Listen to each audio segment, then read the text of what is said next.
Good morning, students. After spending of lot of vacations, again we are started online classes program for you. So you also have to give your 100% on your study. ठीक है बेटा? तो देखो last जो हम classes जब हमारी running में थी तब हम फर्स्ट चैप्टर कंप्लीट कर चुके थे and second we have started. Second भी हम स्टार्ट कर चुके थे बेटा. तो सेकंड चैप्टर था हमारा is matter around us pure. ठीक है, जो हमारे आसपास मैटर है वो क्या प्योर है या नहीं, इसके बारे में हम पढ़ेंगे.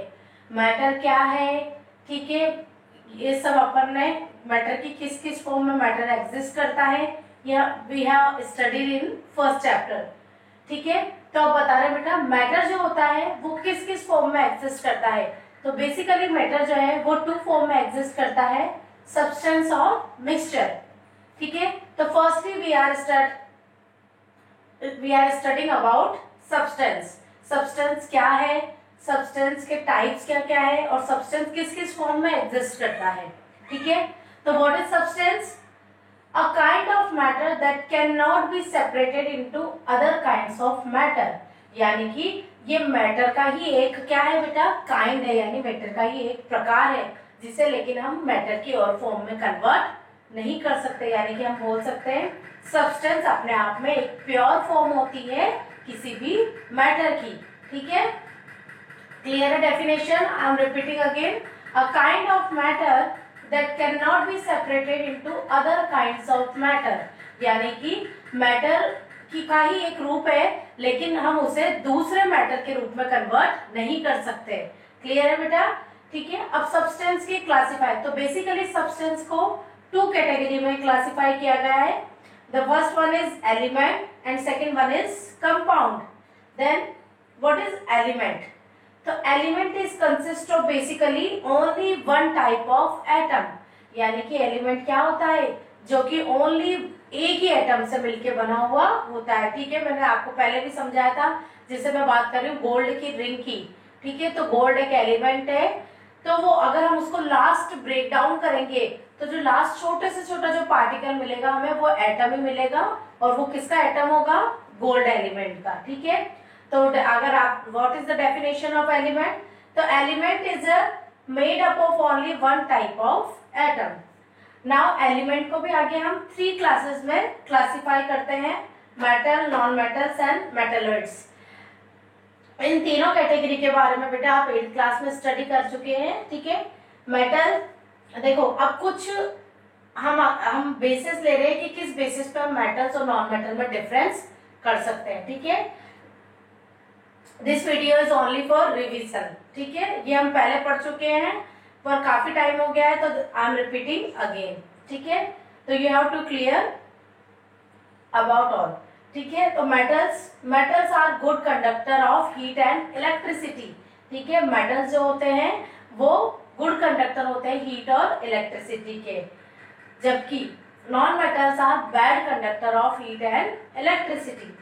Metals are malleable. What is the malleable या मेलिबिलिटी प्रॉपर्टी? तो malleability are the properties by which metals can be beaten into sheets. यानी कि मेलिएबिलिटी एक ऐसा गुण होता है जिसके थ्रू मेटल्स को शीट्स में कन्वर्ट किया जा सकता है. तो मेटल्स को ही किया जा सकता है, नॉन मेटल को नहीं. आपने देखा भी होगा एल्यूमिनियम की जो शीट होती है जिन्हें हम जनरल लैंग्वेज में चद्दर बोलते हैं, वो इसी से मिलके बने हुए थे, एल्यूमिनियम से, और aluminium is a type of metal. Third property is ductility के बारे में स्टडी करेंगे. तो metals are ductile. Ductile is what? The property by which metals can be drawn into wires. Metals को वायर में कन्वर्ट किया जा सकता है. आपने जनरली ऑब्जर्व भी किया होगा आपके घर में जो वायर्स होते हैं basically made up of copper and copper is a type of metal. ठीक है, while non metals are not ductile. जबकि नॉन मेटल्स जो होते हैं वो डक्टाइल नहीं होते, मीन्स नॉन मेटल्स को हम वायर्स की फॉर्म में कन्वर्ट नहीं कर सकते हैं. ठीक है, fourth property is metallic cluster. तो metals have metallic cluster, means metals में आपने देखा होगा एक अलग सी शाइन होती है. ठीक है, जब भी हम उन्हें सनलाइट में रख देते हैं तो अलग से शाइन करते हैं. While non metals are not lustrous, यानी कि उनमें कोई चमक नहीं होती है। बेटा ये जो तीनों क्लासिफिकेशन थे ये एलिमेंट्स के बारे में पढ़ने हैं। I think it is clear. Elements पढ़ा था हमने, एलिमेंट्स के तीनों क्लास पढ़े हैं, मेटल, नॉन मेटल और मेटेलॉइड्स। मेटल और नॉन मेटल को हम बेसिकली डिफरेंस के बेसिस पे स्टडी करते हैं, ठीक है। मेटल्स के एग्जांपल की बात कर रहे हैं तो कॉपर और AG is the symbol of silver, ठीक है। And non metal is oxygen and nitrogen. Now third category आती है हमारी मेटेलॉइड्स। तो देखो मेटेलॉइड्स, इस ये दो metalloids is the combination of metal and non metals, यानी कि metalloids show the properties of metals and non metals, यानी कि मेटेलॉइड्स वो होते हैं जिनमें जो कुछ प्रॉपर्टी तो मेटल्स की भी शो करते हैं और कुछ नॉन मेटल्स की भी शो करते हैं, जिनका एग्जांपल है बोरोन और सिलिकॉन, ठीक है। आप आगे फर्दर स्टडी करेंगे आईयूपीएससी में तो एक जिगजैग लाइन होती है जो कि जिसके अंदर सारे के सारे मेटेलॉइड्स आते हैं, ठीक है। अब नाउ हमारा आता है कंपाउंड। What is compound? तो compound is also a pure form of substance, क्योंकि हमने पहले पढ़ाई सब्सटेंस का ही टाइप है। तो compound is a pure form of substance that is made up of 2 और मोर एलिमेंट्स, जो कि एक या एक से अधिक एलिमेंट से मिलके बना हुआ होता है इन अ डेफिनेट प्रोपोर्शन। देखो डेफिनेट प्रोपोर्शन का मतलब क्या है बेटा? मीन्स उनका रेशियो सेम रहता है, ठीक है। जैसे कि एग्जांपल लिखा हुआ है H2O is made up of hydrogen and oxygen in 2:1 ratio, यानी कि जब भी हमें H2O यानी कि H2O का जब कंपाउंड बनाना होगा तब हम हमेशा क्या करेंगे, हाइड्रोजन जो है वो हाइड्रोजन और ऑक्सीजन हमेशा 2:1 रेशियो में ही लेंगे। कभी ऐसा नहीं है कि हमने ऑक्सीजन 2 ले लिया और हाइड्रोजन 1 ले लिया, तब वो H2O का कंपाउंड फॉर्म नहीं करेगा, ठीक है। इसके कैरेक्टर्स क्या है कि कंपाउंड क्या होता है? तो कंपाउंड के कैरेक्टर्स है कि कंपाउंड में जो कॉन्स्टिट्यूएंट होते हैं, कॉन्स्टिट्यूएंट क्या है बेटा? जैसे H2O किस किस से मिलकर बना हुआ है? हाइड्रोजन और ऑक्सीजन। तो हाइड्रोजन और ऑक्सीजन उसके क्या है? कॉन्स्टिट्यूएंट है, तो केमिकली कंबाइन होते हैं। ये जो कॉन्स्टिट्यूएंट एलिमेंट है ये केमिकली कंबाइंड होते हैं।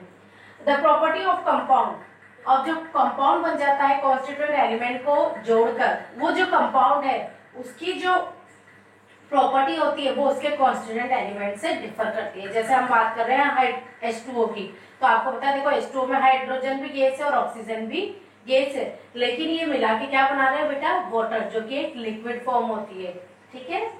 और जब भी कोई भी केमिकली कंपाउंड फॉर्म होता है तो हीट एनर्जी भी लिबरेट होती है, मीन्स निकलती है। फोर्थ वन है the constituent element can not be separated by any physical method. और ये जो कॉन्स्टिट्यूएंट एलिमेंट है इनको हम किसी भी फिजिकल मेथड से सेपरेट नहीं कर सकते, क्योंकि ये केमिकली कंबाइन होते हैं, इसलिए हम इन्हें किसी भी फिजिकल मेथड से सेपरेट नहीं कर सकते, ठीक है बेटा। ये हमारा रिवीजन पार्ट था। नेक्स्ट वीडियो में हम जो आज की बेसिकली स्टडी है वही हम पढ़ेंगे। तो आपको ये ध्यान रखना है बेटा, अब हम एलिमेंट्स पढ़ चुके हैं, कंपाउंड्स पढ़ चुके हैं, तो you have to clear difference also. आपको इनका डिफरेंस भी पता लग गया होगा, जो कि मैं अब नेक्स्ट वीडियो में आपको समझा रही हूँ। Okay, thank you.